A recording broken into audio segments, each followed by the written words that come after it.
Imagine walking into a market where the stalls are filled not with ordinary food or clothing, but with dried animal parts, animal skulls, bones, feathers, bottles, herbs, and strange-looking objects used in traditional spiritual practices. In the heart of Lomé, the capital of Togo, there is a place known as the Akodessewa Fetish Market. For visitors unfamiliar with West African spiritual traditions, the market can appear mysterious, unsettling, and almost otherworldly.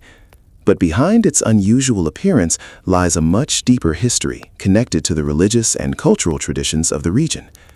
The market is closely associated with traditional Vodun practices, a belief system that developed in West Africa long before modern borders divided the region into countries such as Togo and Benin.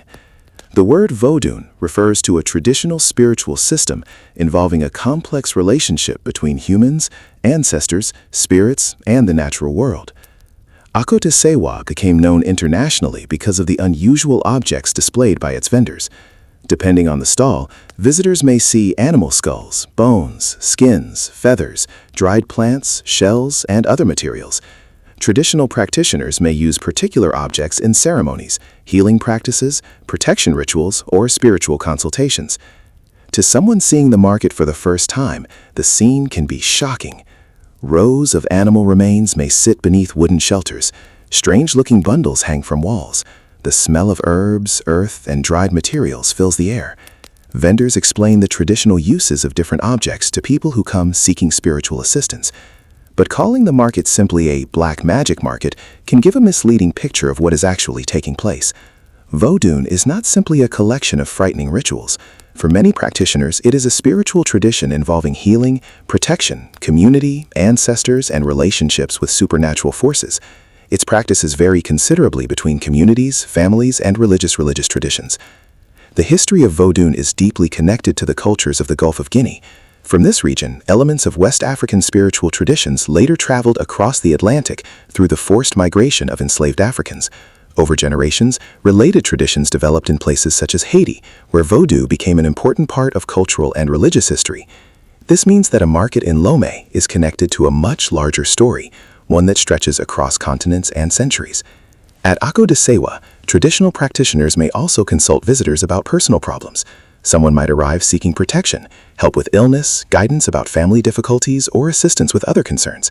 The practitioner may recommend particular traditional practices or materials according to their beliefs. The market therefore functions as more than a collection of unusual objects. It is part marketplace, part cultural site, and part center of traditional spiritual practice. Yet the appearance of the market has made it particularly fascinating to outsiders. Photographs showing rows of animal skulls and dried creatures have circulated widely through newspapers, documentaries, travel programs, and social media. For international audiences, these images can make Akodessewa appear like something from a horror movie. But behind every object is a cultural context that cannot always be understood simply by looking at it. Some animal materials have symbolic meanings. Certain plants are associated with traditional healing. Other objects may be used in rituals connected with protection or ancestral beliefs. The market also reflects the complicated relationship between traditional practices and modern life in Togo. Lomé is a modern African capital with busy streets, businesses, schools, technology, and rapidly growing neighborhoods. Yet traditional spiritual practices remain part of the cultural landscape. That contrast is one of the most fascinating aspects of Akodessewa. A few minutes away from modern city life, visitors can encounter a marketplace that appears to belong to another era. For American audiences accustomed to very different religious and cultural traditions, the experience can raise an important question. Why would people continue visiting such a place in the modern world? The answer lies partly in history and identity. Traditional beliefs have survived because they remain meaningful to communities and practitioners. Even as Christianity, Islam, and modern medicine have expanded throughout West Africa, traditional spiritual systems have not simply disappeared. Akodessewa stands as a visible reminder of that survival. Whether someone views the practices as religion, cultural heritage, traditional medicine, folklore, or something supernatural, the market provides a rare glimpse into a world that many outsiders know very little about. And that may be the real mystery of Akodessewa. It is not simply about strange objects or frightening photographs. It is about how ancient traditions survive inside a modern city, and how a culture can preserve beliefs that have been passed from generation to generation. As the sun sets over Lomé and the market begins to quiet down, the strange objects remain inside their stalls, surrounded by centuries of stories, beliefs, and traditions. To one visitor, they may look like symbols of dark magic. To another, they may represent healing, protection, or spiritual connection. And behind the unsettling appearance of the Akodessewa Fetish Market lies a much deeper question. What can a mysterious marketplace reveal about a culture that has survived for centuries?